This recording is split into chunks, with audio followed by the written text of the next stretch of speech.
বিশ্বকাপের প্রথম রাউন্ড শেষ।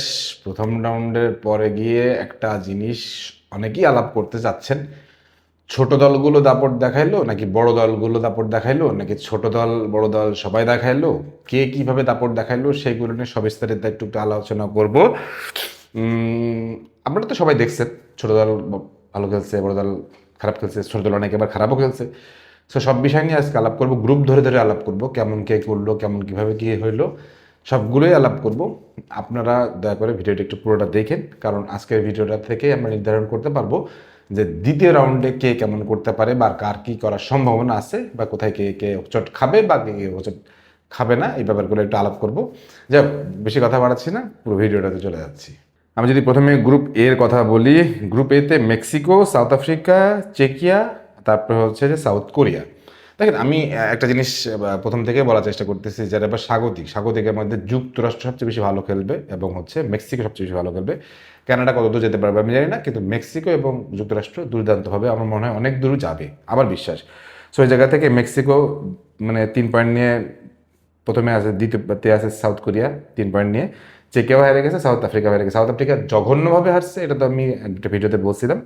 সো এই হলো গ্রুপ এর অবস্থা। গ্রুপ বিতে হচ্ছে যে সুইজারল্যান্ড, কানাডা, কাতার, বসনিয়া হার্জেগোভিনা। সুইজারল্যান্ড, কাতার, বসনিয়া হার্জেগোভিনা এবং হচ্ছে যে কানাডা সবাই ড্র করছে।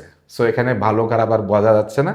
সুইজারল্যান্ডের সাথে কাতারের যে ড্রটা, এটা আমার কাছে মনে হয়েছে যে খুব স্বাভাবিক ব্যাপার, কারণ মানে এশিয়ার দলগুলো ইদানিং খুবই ভালো খেলতেছে। আর কাতার আর বসনিয়ার ম্যাচটা অনেকেই ভাবতেছিলেন বসনিয়া জিতবে, বাট আমি সবসময় একটা জিনিস বলি, কানাডা স্বাগতিক দেশ হিসেবে তারা সবসময় একটা মানে এক্সাইটমেন্টে থাকবেই, তাদের ম্যাচগুলো অত সহজ হবে না, এবং হয়েছেও তাই। গ্রুপ সিতে Scotland, Morocco, Brazil, Haiti. Scotland মানে হচ্ছে যে জিতে গিয়ে হাইতির সাথে তাদের মানে একটা 3 পয়েন্টের উপরে চলে গেছে। তারপরে আসছে মরক্কো এবং ব্রাজিল, তারা দুজন ড্র করছে, এই জন্য মরক্কো 2-এ, ব্রাজিল 3-এ এবং হাইতি 4 নম্বরে। এখানে একটা জিনিস বলে নেই যে এবার যারা 3 নম্বর থাকতেছে, 3 নম্বর থাকার জন্য কোনো ভয়ের কারণ নেই। অনেক বড় বড় দল 3 নম্বরে থেকে এর আগে সব গ্রুপ পর্ব থেকে বাদ চলে যায়, এবার বাদ পড়ার সম্ভাবনাটাও কম। তার মানে আপনার বড় দল যেটা, আপনার যেটা সাপোর্ট করা দল, সেটা 3 নম্বরে থাকলে যে বাদ পড়ে যাবে, ব্যাপারটা এরকম না। সবাই একটু ধৈর্য ধরেন, 3 নম্বরে থাকলেও বিশ্বকাপে যাওয়া যাবে, বিশ্বকাপ পাওয়াও যাবে। গ্রুপ ডি, গ্রুপ ডিতে আছে ইউএসএ, অস্ট্রেলিয়া, টার্কি এবং প্যারাগুয়ে। দেখেন, ইউএসএ আমি বলছি স্বাগতিক দেশ হিসেবে দুর্দান্ত খেলতেছে এবং খেলছেও তাই। ইউএসএ 3 পয়েন্ট নিয়ে উপরে আছে, এবং অস্ট্রেলিয়া টার্কিকে হারাই দিছে। কেউ কি এটা ভাবছিলেন যে অস্ট্রেলিয়া টার্কিকে হারাই দিবে? সবাই ভাবছিল টার্কি জিতবে, সব অ্যাটবেস্ট হয়তো ড্র হবে, কিন্তু অস্ট্রেলিয়া দুর্দান্ত খেলে টার্কিকে হারাই দিছে। প্রথমে 1-0 ছিল, কিন্তু পরে লাস্টের দিকে আর একটা কাউন্টার গোল হয়ে সেটা হচ্ছে 2-0 সিল হয়ে গেছে, এবং হচ্ছে যে প্যারাগুয়ে আছে লাস্ট নম্বরে। গ্রুপ ইতে জার্মানি, আইভরি কোস্ট, ইকুয়েডর এবং কুরাসাওকে 7 বিধ্বস্ত করে দিয়ে জার্মানি 3-এ আছে। ওটা কেউই ভাবে না জার্মানি এবার প্রথম রাউন্ড পার হতে পারবে। অ্যাটলিস্ট প্রথম রাউন্ড পার হয়ে যাচ্ছে ভাই। আপনারা যারা বিয়ে করতেছিলেন প্রথম রাউন্ড পার হয়ে যাচ্ছে, সো টেনশন কিন্তু আপনাদের শুরু হয়ে গেল। কিন্তু জার্মানিকে নিয়ে বেশি বেশি কথা বলতেছে মনে করতেছেন, ব্যাপারটা এরকম না। খেলার ছন্দটা দেখছি, ছন্দটা দেখে কথা বলতেছি, খারাপ খেললে খারাপ কথা বলবো। আইভরি কোস্ট ইকুয়েডরের সাথে জিতে গেছে, ওটা অনুমতিই ছিল, হয়তো আমি ভাবছিলাম অ্যাটবেস্ট ড্র হতে পারে, হয়তো হয় নাই। আমেরিকা জিতে গেছে, ইকুয়েডর এবং কুরাসের কোনো পয়েন্ট নাই, তারা 3 এবং 4-এ। গ্রুপ এফে আছে সুইডেন, জাপান, নেদারল্যান্ড এবং তিউনিশিয়া। সুইডেন হচ্ছে তিউনিশিয়াকে বিধ্বস্ত করে 1 নম্বরে আছে, এবং জাপান নেদারল্যান্ডের ম্যাচটা ভাই দুর্দান্ত ছিল, ম্যাচটা দেখছি একদম মানে দুর্দান্ত। জাপান সাম্প্রতিক বছরগুলোতে যেভাবে ইউরোপের দলগুলোকে নাকানি চোবানি খাওয়াচ্ছে, আমি তো মনে করি জাপান এবং দক্ষিণ কোরিয়া এরা হচ্ছে যে এশিয়ার ব্রাজিল, আর্জেন্টিনা। এরা এরা সত্যি এরা এদের এদের উচিত অন্তত একবার সেমিফাইনাল পর্যন্ত বা কোয়ার্টার ফাইনাল পর্যন্ত চলে যাওয়া, এদের যাওয়া উচিত এবার। গ্রুপ জিতে আছে নিউজিল্যান্ড, ইরান, বেলজিয়াম, ইজিপ্ট। সবাই সবার সাথে ড্র করছে। নিউজিল্যান্ডের সাথে ইরানের ম্যাচটা খুবই দুর্দান্ত ছিল, মানে খুবই টানটা মতো জানা ছিল।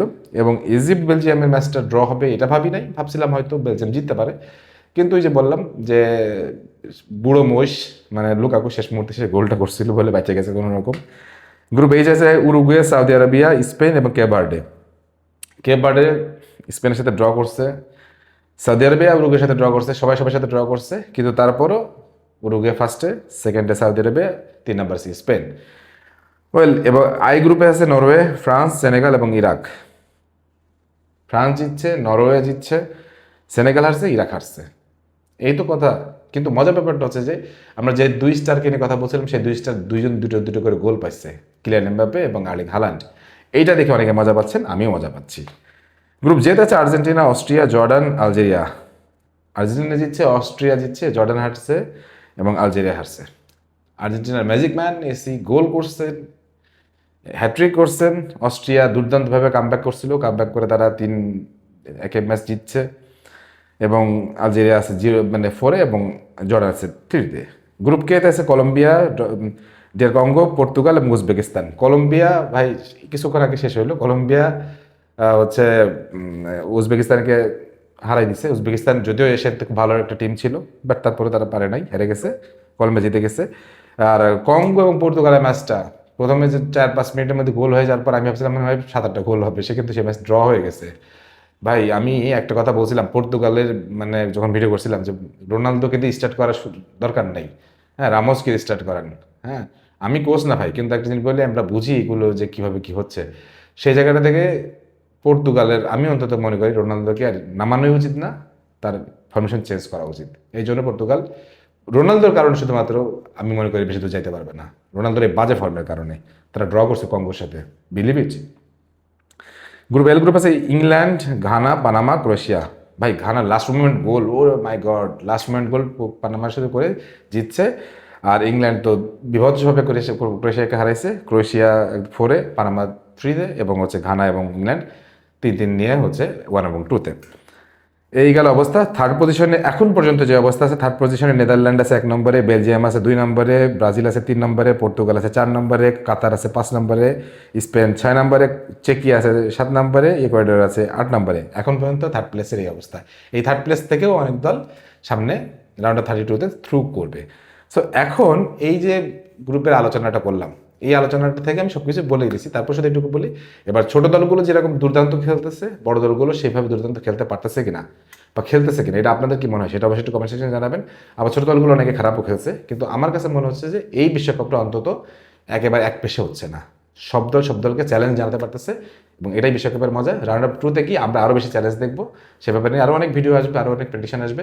তবে শেষমেশ যেটা বলতে চাই, প্রতিদিন আমরা যেসব ধরনের প্রেডিকশন দিই, প্রেডিকশনগুলোতে আপনারা করলে আমরা পুরস্কার দিই, সেটা আমরা মানে একদম অনেস্টলি দিই এবং সেটা আমাদের পেজে ঘোষণা দিয়ে দিই এবং প্রত্যেকটা পেজে বা ইয়েতে কমেন্টস করলে আপনারা যারা টপ ফ্যান হবেন, এই টপ ফ্যান থেকে বিশ্বকাপ শেষে আমরা আকর্ষণীয় মানে খুবই খুবই দুর্দান্ত কিছু পুরস্কার দিব।